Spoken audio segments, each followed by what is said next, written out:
Hello, everyone. My name is Sarah Murray. I'm a dietitian with The Villages Health, and today I'm going to be talking about nutrition post-menopause. Also going to be touching on nutrition through menopause as well. So kind of talking about all of this stage of life. A brief reminder that menopause is a natural process of life for all of us women, and oftentimes it is not talked about. So I'm so glad that we get to actually talk about it today. So nutrition, menopause in general, or I'm going to talk about the stages of menopause, the symptoms that we can expect, how diet can play a role. I'm talking about macronutrients, minerals, and phytoestrogens as well. Talking about things to avoid in excess, and then some additional tips as well. So again, we never really talk about menopause. Everybody wants to talk about the normal body changes that we see with things like puberty. We're very accepting of puberty happening to people. Those childbearing years and the changes we see there. Again, that's another pretty normalized time to talk about the body changes that we see. But nobody ever talks about the way your body changes when you're over 50, because we do see that body change yet again, especially when we do live in a culture that is very like diet centered or weight centered in general. It can be really difficult to experience any kind of body changes, and it's not as discussed or as accepted, so it can be exponentially more difficult. Especially if we tend to internalize any kind of negative thoughts or negative talk about our body changes. It can be increasingly hard in that way. But I just want to first and foremost remind everyone that menopause is very natural. It's a normal shift to your body. It's a normal shift to experience. So, knowing that this is a stage in life that happens to all women who, get to experience life this far, and it can help to just gradually start to accept your body and start to care for it in ways that will support your ultimate health. So that is our ultimate goal here. Menopause can be hard, but hopefully we can try to make it easier and talk about it today. So just a brief overview of those stages of menopause. We have perimenopause, menopause, and postmenopause. So perimenopause is the stage between your reproductive years and the point at which menstruation stops. Menopause is that interesting time that begins when it's been 12 months since your last period. At this point, the ovaries have stopped releasing eggs and producing estrogen at this point. So no more estrogen. It's just not produced in large amounts as it previously was. So it'll be really diminishing at this point. Because of that change in your hormones, the hormones kind of just tanking out at this point, symptoms are the most common at this stage. Postmenopause is when your hormone or your ovaries are making very little of both estrogen and progesterone. These menopausal symptoms at this point are likely to get milder or even go away completely. And some people, they do continue to experience them for a decade or longer after menopause. And it's all a side effect of those lower hormone levels. At this point, we do see an increased risk for osteoporosis and heart disease. The medication and lifestyle changes can substantially reduce the risk of these conditions. So not all hope is lost. You do remain in this stage for the rest of your life. So anything after menopause considered postmenopause. Those menopausal symptoms, they're all listed here: hot flashes and night sweats, headaches, trouble sleeping, increased risk for depression, decreased bone density, fluctuating cholesterol levels, weight changes, vaginal dryness and sexual discomfort, changes in the sex drive, dry skin, hair loss, and urinary incontinence. So we're going to talk about, especially if any of these symptoms are ongoing, how we can try to mitigate these with diet and nutrition. But, keeping in mind, everyone's going to experience different symptoms in different amounts. The body is extremely individualized in this way. For instance, weight changes. When we're not talking about fluid changes, we're talking about true body weight changes, which you can expect to experience fluid retention going through menopause with those hormonal changes. Weight changes we typically see, so in terms of research, we see a 5 to 8 pound average weight gain post-menopause. This is not to say that everyone will experience a 5 to 8 pound weight gain. This isn't to say that some people don't experience more weight gain than that, but that is just to say that that is the average. We also see those fluctuating cholesterol levels. This is often due to not only hormone changes, but stress plays a huge role in the cholesterol levels too. So if you're really stressed out by any kind of menopausal changes or just life changes in general that happen around this time, we can experience changes there too. So just some things to really keep in mind, but we're gonna hit on a few of these today. So, how can your diet play a role? The big part of your diet that I want to talk about today, in terms of balancing your plates out, is macronutrients. And I don't know if you've ever heard of macronutrients before, but I like to think about macro meaning big, nutrients here meaning energy, big energy. We're talking about calories. This is where you get all of your calories from the foods that you're eating.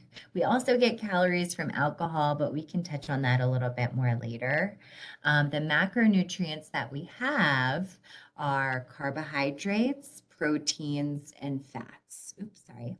So we've got protein, carbs, and fat. They each do something a little bit different in our body, and having a good balance of them in our diet help to prevent muscle loss at the time of menopause and postmenopause, preventing headaches, decreasing risk of depression, preserving your bone density, helping with your healthy cholesterol levels, minimizing menopause-related weight changes, and preventing hair loss.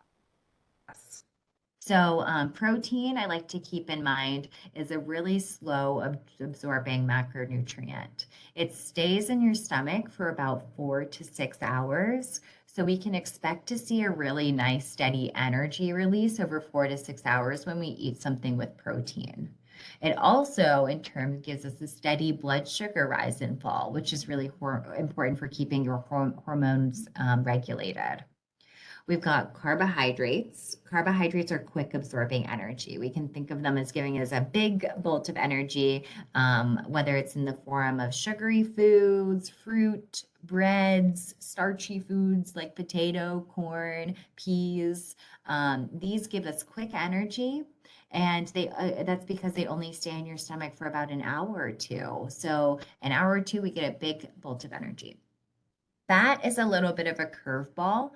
What it actually does is it really just delays your stomach emptying. So if you eat something that's carby fatty, you won't necessarily get that big bolt of energy immediately. It might be a delay, and then you'll get all of that energy at once. So we want to see a nice balance of these because we don't want any of them just working independently. We want a nice steady release of energy from our foods and from our meals and our snacks. So we want a nice steady energy release. So this helps to prevent those blood sugar spikes, which can help to prevent any kind of headaches that we can experience. It helps to decrease your risk for depression in that same way. Our protein helps us to prevent any kind of muscle loss at that time if we're getting adequate protein. It also helps with preserving bone density. Our healthy fats help to keep our cholesterol levels in check. So if we're having too much, specifically things like saturated fats, like our fatty cuts of meat, cheese, our fried foods, they're all going to drive up our bad cholesterol, that LDL cholesterol levels. So making sure we're having plenty of healthy fats, which we'll talk about some healthy fats later on in this presentation. But also if we're having a nice balance of these at each of our meals, it helps us to keep that the weight changes to a minimum because we're actually feeling satisfied from our meals and not feeling the urge to overeat, consume too much. And that protein also helps with hair loss, preventing hair loss, which we'll go into a bit more later on as well. So we want a nice balance of proteins, carbs, and fats at our meal. So just to give an example here, if we're thinking about breakfast in the morning, we can think about a nice slow digesting carbohydrate. So say we've got our oatmeal, we're going to want some protein and some fat in with that oatmeal. We don't want to have just the oatmeal on its own. Perhaps we can throw some walnuts into our oatmeal. So we're getting some protein and some fat in that way. Perhaps we're adding some chia seeds in there. We can maybe even add some more complex carbohydrates, like adding some fresh berries into our oatmeal. So that would be a nice balanced meal, just to give you an example.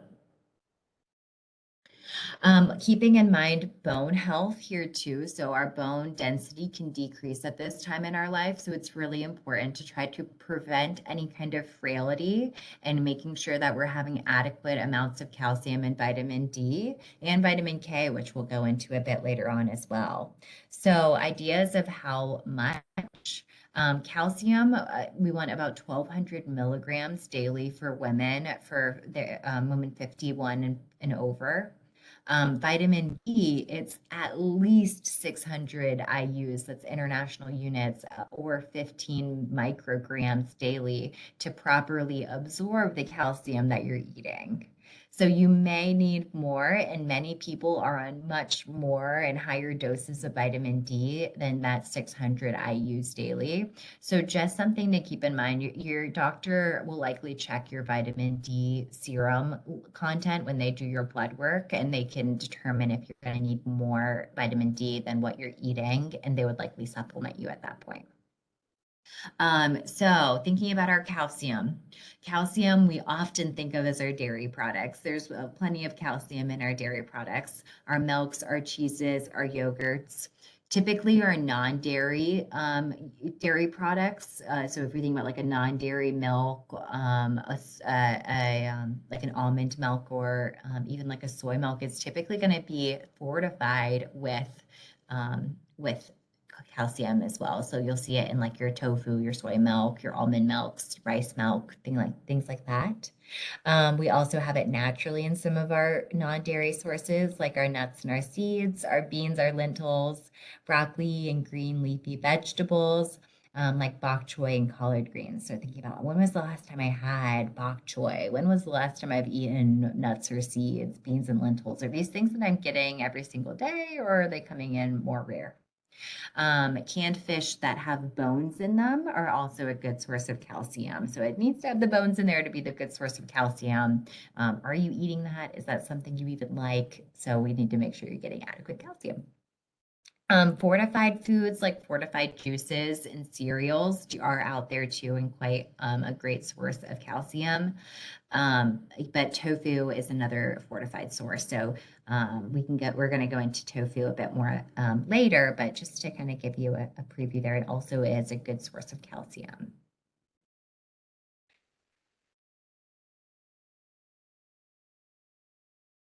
We also have our vitamin D content. Our vitamin D is extremely important for absorbing that calcium.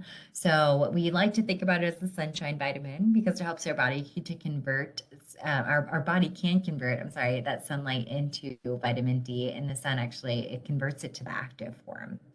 It's not as common in everyday foods, but you can find it in things like your salmon and other fatty fish, but salmon is the highest. Egg yolks, beef liver. We also get it in our cod liver oil. That's a supplement that some people will, they'll supplement that into their diet. There are also some mushrooms that are great sources of vitamin D. Not all of them. Popular ones are like your oyster and your shiitake. But there are also vitamin D fortified foods. So thinking about those things like our our almond milk, like this Almond Breeze brand, not only a good source of calcium, but also a source of vitamin D because it is fortified. Some juices are also fortified with vitamin D, like your orange juice.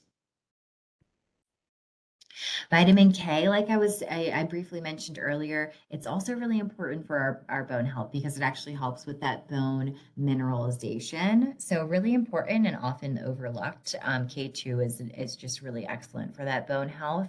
Our sources here are going to be our veggies largely, especially our green leafy vegetables. So there's a lot of overlap here with our calcium and our green leafy vegetables with that vitamin K as well. So thinking about how often are you getting your greens in? Is that something you're actually consuming regularly?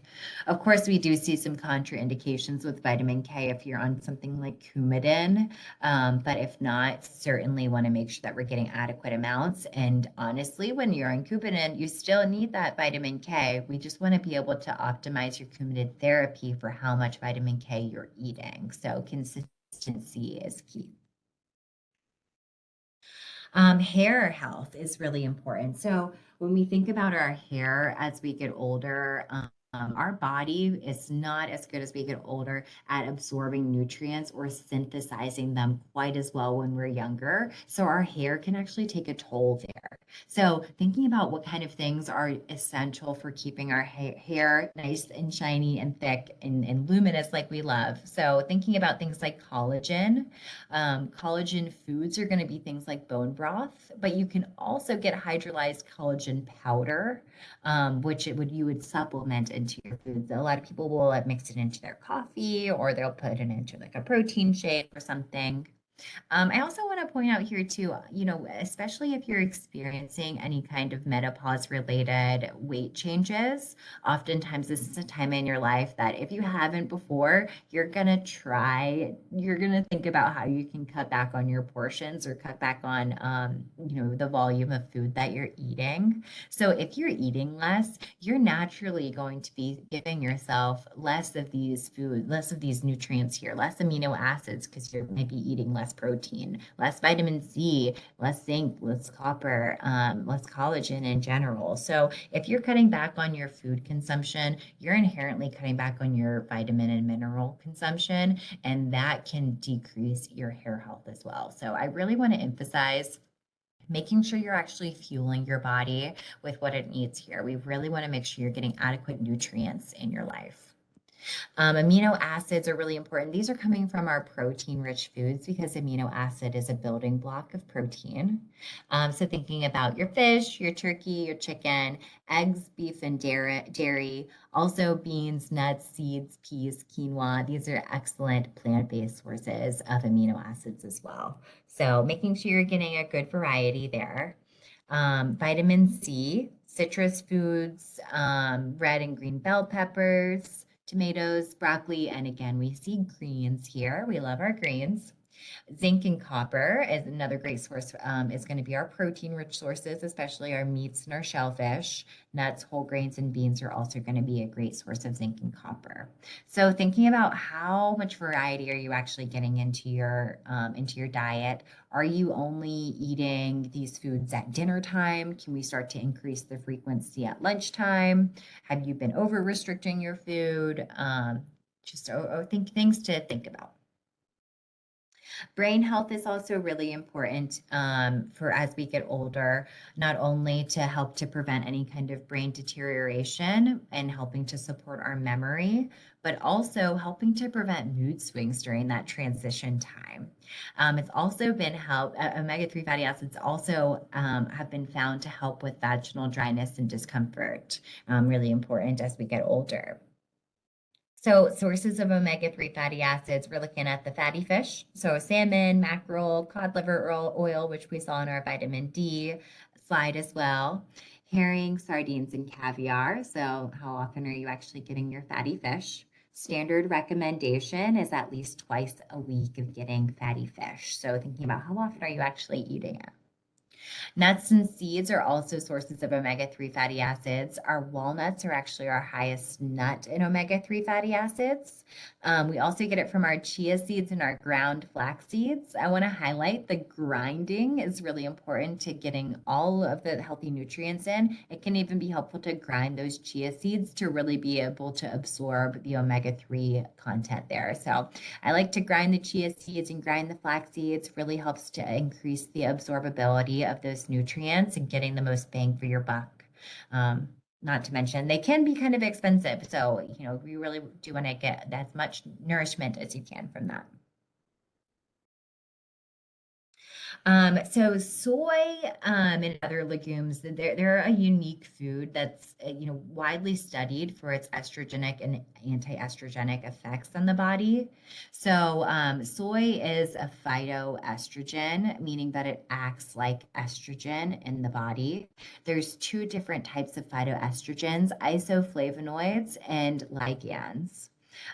We do want to eat a diet rich in these phytoestrogens. Some studies have found that they help to reduce symptoms like hot flashes and night sweats by regulating the amount of estrogen circulating in the body. So you're able to help that estrogen from totally bottoming out in the body.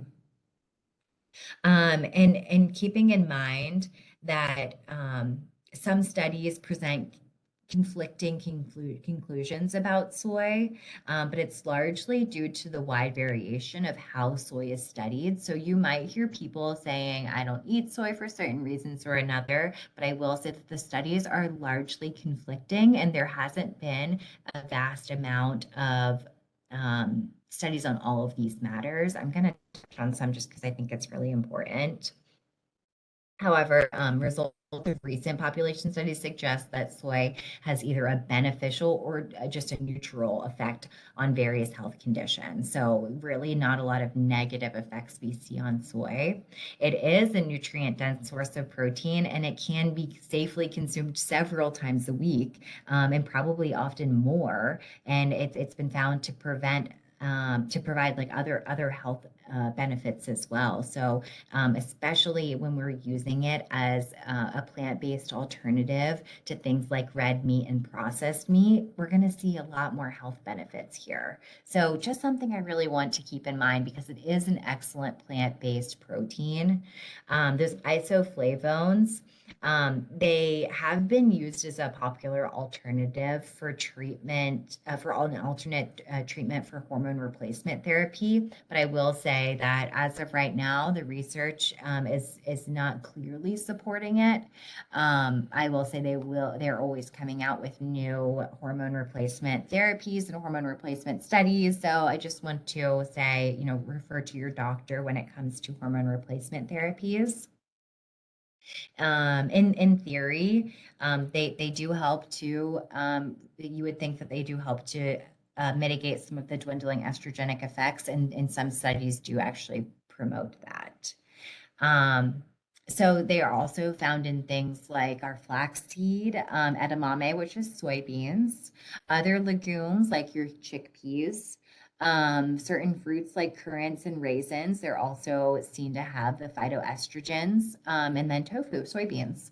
There's also things like soy sauce. Tempeh is another soybean food. Soy milk is going to be another great source of those phytoestrogens as well. So definitely overall, we see a positive effect with these things. Somebody does always end up asking about breast cancer and estrogen. So I will say high levels of estrogen, not phytoestrogen, estrogen has been linked to an increased risk of breast cancer. However, sources of soy do not contain high enough levels of isoflavones, that phytoestrogen, to increase the risk of breast cancer. So I just want to say that one because I always get a question about that. And like I said, we see a positive benefit overall as an alternate to those red meats and processed meats. So just another thing to keep in mind. We do love soy. For some reason, it's just been really hotly debated in the media. So I do just want to kind of clarify. We do see positive effects of soy. What do we want to limit? We want to limit some things in excess. Thinking about like our sugary snacks and our refined sugar. So that's like carbohydrates that are quickly broken down. So if we think about like our sugary things, they have been found to exacerbate some hormonal symptoms. Caffeine and alcohol have also been found to exacerbate those hormonal symptoms, not to mention caffeine and alcohol negatively impacting your sleep, which in turn can exacerbate those symptoms as well because lack of sleep affects your hormone regulation. So, keeping in mind, we want to keep a normal sleep habit. Its typical recommendation is between 7 and 9 hours of sleep a night. It's staying active not only can help with your sleep, but it also helps because it releases endorphins. It helps to alleviate your mood in that way and decrease stress, which will help with hormone regulation. Staying well hydrated is really important as well. So, in terms of adequate hydration, the standard recommendation is at least 64 ounces of water a day. And that is, prioritizing water over many other fluids. But if we need to have something as a hydrating fluid, technically, anything caffeine free and calorie free is a hydrating fluid. So, if you really need to have something, have some herbal tea that's going to be fully hydrating. If you need to add a little bit of like lemon or berries or something infused into your water, that can be fully hydrating. That adequate hydration also helps preventing any kind of excess water loss from temperature fluctuations, but also can help your body to manage bloating symptoms. So it can help to decrease the amount of water you're retaining for an extended periods of time. In terms of activity, standard recommendation is 150 minutes of moderate intensity activity a week and at least 2 days of some kind of strength or resistance exercise. And I will say that strength and resistance exercise becomes increasingly important as we get older because it helps us to prevent any kind of bone loss. So it can help to decrease your risk for osteoporosis and increase your bone density, that weight bearing or resistance exercise. So if we can do it more often than twice a week, even better. The really important part as we get older is frequency when it comes to physical activity, and especially the strength or weight bearing exercises. So thinking about what is something that you can do for strength that you can do every single day or every other day or just as frequently as possible, trying not to go more than 2 days without strength or weight bearing exercise. So, keeping it small can be realistic. I'm going to do a 5 minute weight routine or, body weight routine. It can be a yoga flow that is considered strength exercise. It can be something like Pilates or bar or whatever kind of movement you really enjoy doing. It doesn't have to be breaking out the weights or the kettlebells or anything that feels really excessive to you. So, what am I capable of doing more frequently? Can I do a 5 minute yoga flow before bed every night? What is it that's really realistic for you? And like I said, frequency is key as we get older. So we don't have any opportunity to ask questions right now. However, if you do want to give us a call or email me, my email address is just sarah.murray@thevillageshealth.com. No H in Sarah. Last name Murray. And our phone number here is 352-674-1770 if you have any questions for me or our team. I hope that this was a helpful and informative presentation for you on nutrition postmenopause. And I hope that you have a healthy postmenopausal life and let's normalize menopause and talk about it. Thank you so much.